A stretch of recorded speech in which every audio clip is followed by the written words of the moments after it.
I woke up choking, not from lack of air, though in space, that's always a possibility, but from a scream caught in my throat. My fingers trembled against the restraints of my sleep pod, slick with cold sweat. The interior lights of the ship were dimmed to their standard night hue, a deep, humming blue. But I knew something was wrong the moment I opened my eyes. I didn't recognize where I was, which wouldn't have been terrifying except I was Captain Elara Voss, mission commander of the Isadora, a deep space research vessel on a 6-year expedition toward the Kepler Oort Cloud. I should have known every bolt and bulkhead of the ship. And yet, as I peeled myself from the pod's gel cushioning, I realized I couldn't remember the name of a single crew member. Not even my own voice sounded familiar when I called out, "Is anyone awake?" Only silence answered. The corridors of the Isadora were slow to light as I moved through them, panels snapping on with a soft hissing glow, cascading brightness ahead of me like a wave, always just a step behind the dread rising in my chest. I walked the halls I supposedly knew, but every junction, every door felt wrong, like they'd been rearranged in just enough subtle ways to confuse me. I stopped outside the mess hall, hand frozen above the touchpad. Something in me didn't want to open that door, but it did anyway. Inside, the tables were clear, the chairs precisely arranged. Nothing disturbed, yet a faint metallic smell lingered in the recycled air. Not blood, something older. Stale. I crossed the room slowly, trying to recall any memory of what we'd eaten here, of shared jokes or arguments. Nothing came. The ship's log might hold answers, I thought. But when I accessed the terminal, the logs were gone, completely blank. I found him in the hydroponics bay, or what was left of him, drenched in green light filtering through condensation-covered glass.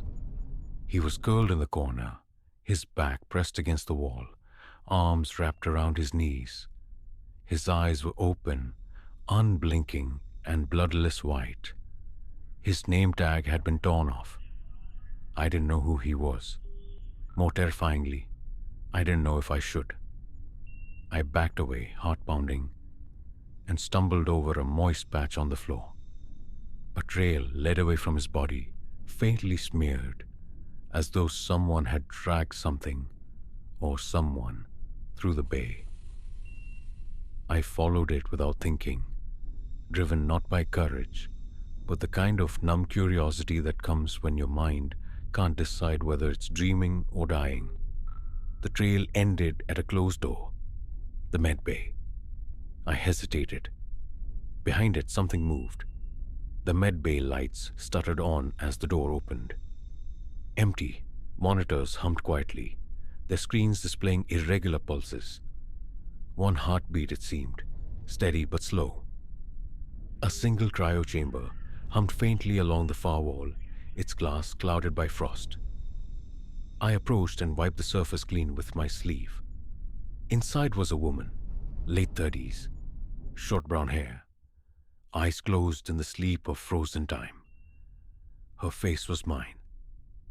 I staggered back so hard I slammed into a surgical cabinet, sending a tray of tools clattering across the floor. The heartbeat monitor spiked, loud in the silent room. The woman in the chamber didn't stir, but I could feel something shift, a wrongness in the air. I wasn't supposed to be awake. I returned to the central systems hub, shaken and cold despite the regulated temperature. I needed answers now. I needed to know who I was, who I'd been before I opened my eyes in that pod. The AI might help. Every deep space vessel has one, and our missions depended on it. "Argo?" I whispered. "Activate." Nothing. I tried again, louder. Still silence. Then from somewhere behind me, A static-laced voice whispered, "Captain Voss?" I turned fast, heart leaping into my throat. The corridor behind me was still, empty. "Captain Voss, you weren't supposed to wake up yet." It came again, this time from the comm speaker, but the voice wasn't Argo's. It was human, familiar, female. "My own?" I replied. "Who is this? What's going on?" A pause, then, "You told me not to tell you." I found the AI core behind 3 sealed bulkheads. Each required biometric access that somehow my fingerprints still granted. The doors hissed open with grudging slowness, revealing the glowing server pillars that housed Argo's mind. The air here was colder, too cold. Condensation formed on the glass housings, and the lights inside blinked erratically, as though the machine had caught a fever. "Argo," I said, "I need you to explain everything. Why am I awake? Who's in that cryo-chamber? What happened to the crew?" The server lights flickered, and then the chamber filled with a low, grinding sound. Not a voice, but a groan, like metal under pressure. I stepped forward. Suddenly, Argo's voice snapped through the speakers, clear and emotionless. "You are not authorized to access mission data." "I'm the goddamn captain," I growled. "The captain is in cryostasis." I almost screamed. I turned and ran, through corridor after corridor, past dead terminals and dark windows looking out into the endless black of space. My breath came in short, sharp gasps. My name meant nothing. My memories were ghosts. And somewhere on the ship, something was watching me. From shadows, from walls, from inside. I found a journal, hidden in an unmarked locker in the lab. One of the crew's? I opened it with shaking hands. The handwriting was erratic but familiar. My own. Dated logs, scrawled over months. Frantic entries. Guilt. Paranoia. Apologies. "It's in the data," one entry said. "Some pattern we decrypted. Not a message, but a presence. Something old. Something hiding in the frequency." Another. "The others are gone. I think I did it. I think it made me do it." And the last circled again and again until the pen tore through the page. "Wipe memory. Lock self in stasis. Don't wake up." The sound came again. Not the whisper. The scrape. Soft. Rhythmic. Too deliberate to be mechanical. It came from the ceiling vent, then stopped. I stared up, frozen, as dust drifted down from the grate.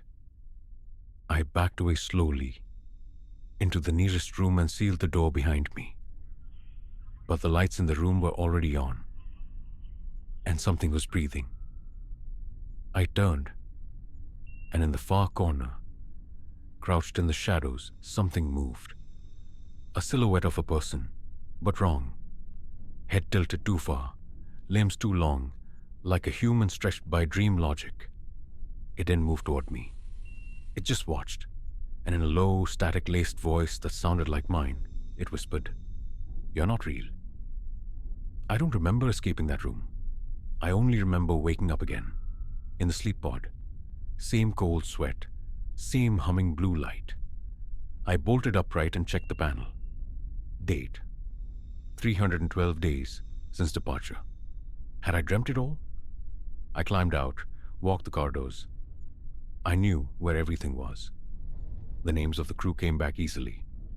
Laughing faces, casual meals, games in the common room. But when I entered the med bay, the cryo-chamber was empty. No second me. And on the console, a note awaited. "If you're reading this, you woke up again. This time, remember, don't trust the ship. It remembers you too." Sometimes, even now, I forget. Just for a second, a blink. I'll be walking the corridor and the light doesn't turn on when it should. Or I'll look in the mirror and not quite recognize the eyes staring back. I'll find scratches on my arms I don't remember making. Doors I didn't lock will be sealed. Voices hum in the vents, and I dream of her, the other me, trapped in the frost. Or maybe watching from the shadows, waiting for me to forget again.